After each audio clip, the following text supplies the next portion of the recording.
Recorded live from beautiful down. Well, hold on a second. Uh-oh. All right. There we go. All right, well, there you go. That's what you get when you get free help. Recorded live from beautiful downtown Bluefield, Virginia. It's the next installment of the New Graham Knives Knife Show. I'm Mike Dye. Behind the camera is Tommy, and behind the lens cap is a camera that he finally took off so we can actually video this fella. All right, we had a request about the zero tolerance line, and the good news is we've got everything in ZT except the 500 mud knife that everybody wants. I talked with ZT last week, and they say that they are ready to release those, except they're missing one part. And I guess as soon as they get those in-house and get these things built, we'll have some more mud folders, the ZT 500. But anyway, we'll talk about everything about the mud folders right now.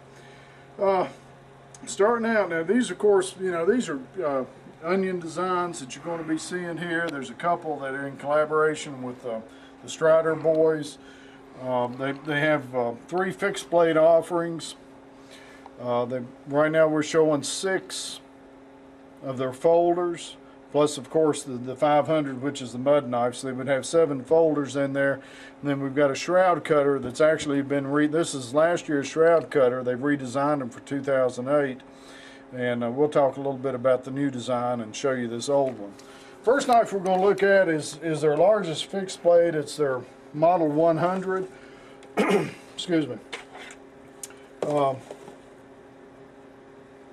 Nice looking fixed blade. CPM 3V steel on this, plain edge DLC coated blade. All of their knives are serial numbered on the blade. It's a full tang construction on this knife. It has a machined, fully textured G10 handle on both sides. 3 big rivets holding that in. Nice recurve to this knife.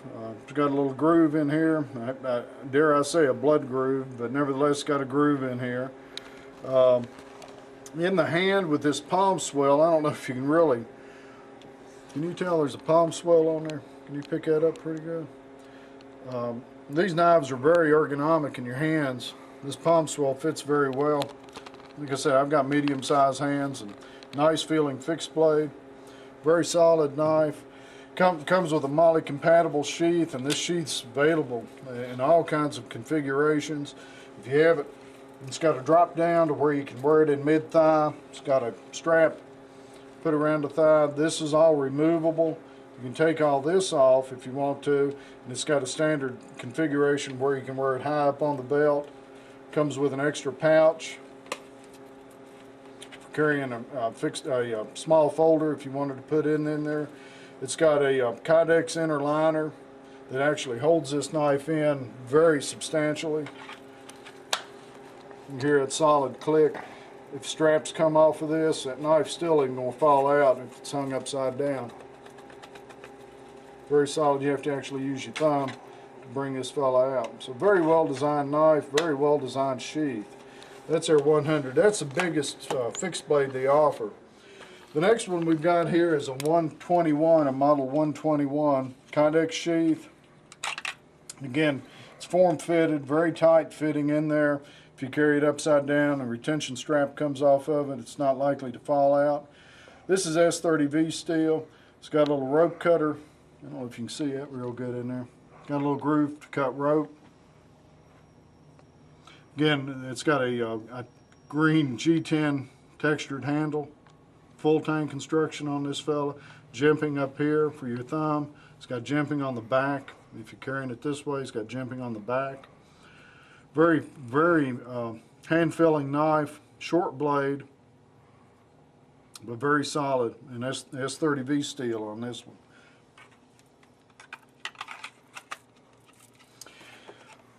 The next one is our boot knife. This is a Model 150.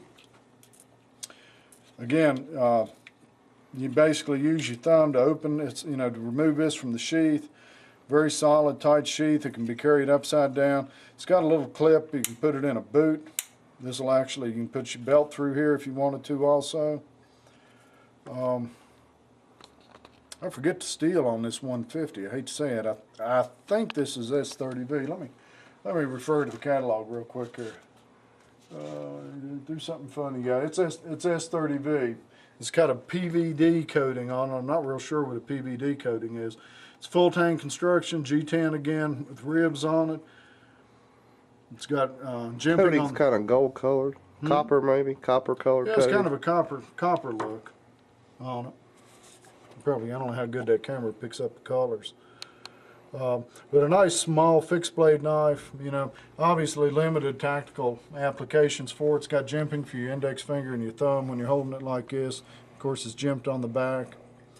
But, you know, again, nice purchase. You know, relatively small handle, but this is more of a concealable knife. It's a backup knife, surely not a primary knife by any means. Okay. Next, we've got the 200 and the 200 ST. These are the same knives. They're 154 cm, and they're manual opening knives. You can either use, you know, the thumb studs, dual thumb studs on it. It's got a finger flipper to flip it open. It's a liner lock on this. Again, it's got the textured G10 handles. The pocket clip is reversible, tip up, tip down, left to right. It's drilled on all four corners.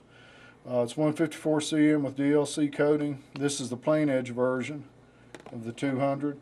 And here's the same knife in a partially serrated. I wanted to actually have both those out so you can get some idea of the serrations on them. They show up pretty good? Yeah, maybe. Maybe. But these are manual knives. They're not assisted opening, like we're going to move into some assisted folders right now. But again, good sized knives in the hand, as you can tell. They have jimping up here for your thumb. There's no jimping on the back here. It's got dual liners. And like I said, this is a liner lock, but a very substantial liner lock on this fella. And when you're looking at it, I don't know if you can show this one example here. I mean, you've got what basically would be considered a perfect lockup on that. 100% of that liner is locked in on the blade with no overplay whatsoever. So, you know, you've got years of wear before this knife is going to start wearing out. And liner locks will eventually wear just from opening and closing. Next is the 300 series. There's two offerings in the regular lineup. The 301 that has a green handle, and the 302 has a tan handle. These are assisted opening knives. Again, they have the dual thumb studs and then the finger flipper. One thing about this, you've got a textured G10 handle here, and then you have a titanium handle on the back side that makes these a frame lock. Now, a lot of people feel like frame locks are more substantial, so, you know, the 300s may be your cup of tea. Again, these are tiger striped, a la Strider. They're S30V steel, available in plain edge only here. Again, same knives. You can hear these things just flip open. Very good assisted opening knives. Very nice looking knives. Very, very popular. 300 series, very popular knives. They really are. The 400 series, again, same knife, assisted opening, S30Vs. Dual thumb studs, finger flippers on these. These are liner locks. They have the tack inserts on the front side of the knife. It's smooth on the back. It's aluminum. You can see they're a modified Tanto with a little bit of curve, reverse curve going on the blade here, and then your Tanto coming up like this. Dual thumb studs on it, jimping at the top. It's drilled and tapped on the back side for tip up or tip down carry. The front side's not drilled or tapped on that. Going back to the 300s, I didn't mention they're drilled and tapped on all four corners. So you can do tip up, tip down, left to right on the 300 series. Again, this is the 400 ST. Same knife exactly. You just have a partially serrated offering in that. I mentioned S30V with the DLC coating on them. Nice looking knives. A little more specific applications for Tantos. Last thing we're going to look at is their shroud cutter.